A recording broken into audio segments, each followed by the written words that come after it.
age-old question of what do you want to be when you grow up? Actually, I don't quite like this question all too much. For one thing, it's an incredibly abstract thing to ask. I mean, so many more questions arise from this whole idea of growing up, and honestly, it's asking you to tell the future in a way, which the majority of us can't exactly do. Another thing I don't particularly like is what it implies, that while you're a child, all you can do about your dreams and aspirations to become, say, a chef is, well, dream and aspire. And really, if you think about it this way, then it's a bit of a tease, like asking, what do you really want to do that you can't do right now? What if instead we could ask, what do you do?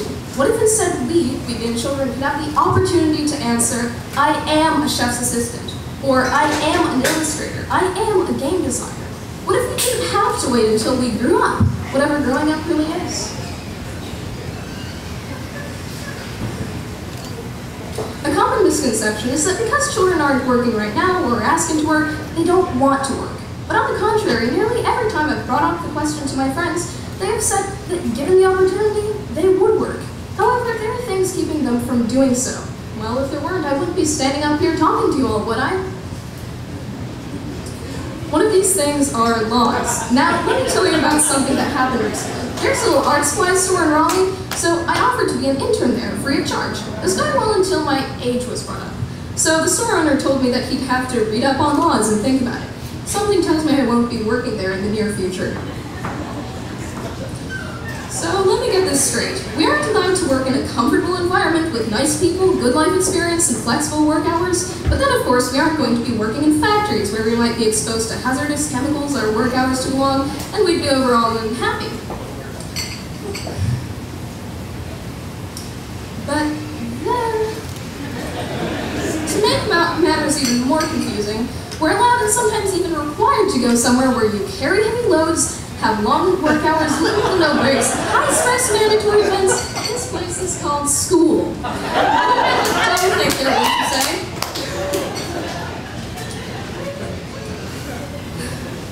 I keep hearing that one of the terrible things about child labor is that it keeps children out of school, and I agree.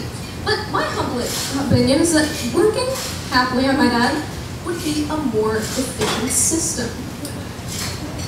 The child benefits from the work educationally, and the business benefits from the work economically. The parents would like children to work, most businesses would like children to work, and most importantly of all, the children want to work. But then, who doesn't want children to work?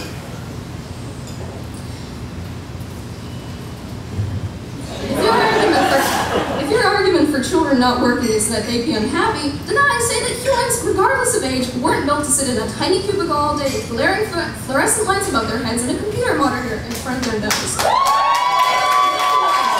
No one should be working under those circumstances. About time to change things, don't you say? What I think we should do is not change the system, but change our values. And from changing values would come the change of the system.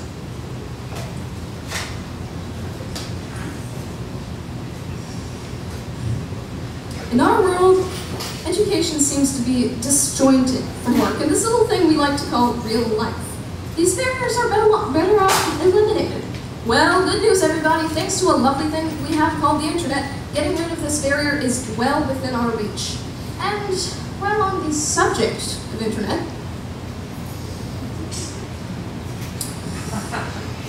an idea I would like to throw out is a happiness network. In essence, a network to ensure that people are happy. Go figure. To elaborate a bit, a crowdsourced way of rating people's happiness in workplaces. I would like to see this sometime in the future.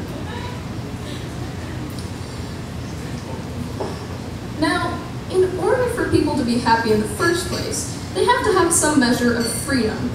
There is an image of children being especially vulnerable when it comes to being put in unhealthy work conditions.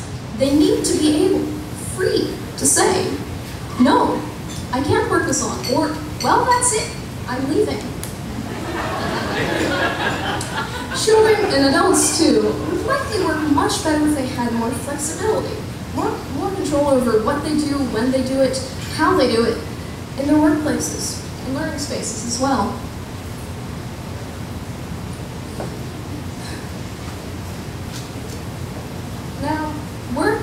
be a more natural way of learning. You learn by doing and only learn skills once they come up. And hence, they are given meaning.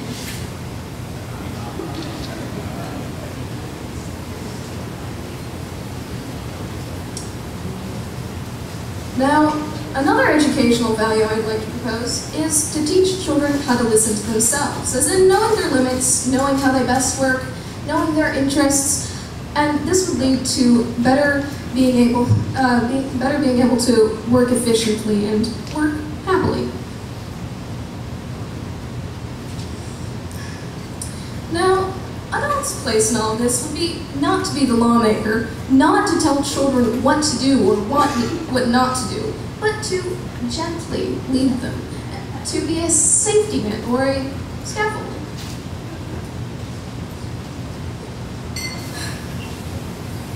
To summarize, here are my hopes. My hope is to change values both educational and workplace. My hope is that jobs could make humans happier.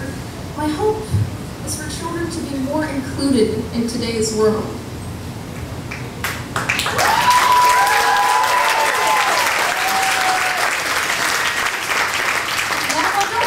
Anyone the impression that I'm stepping up onto a soapbox to dictate to the world how I think it should work.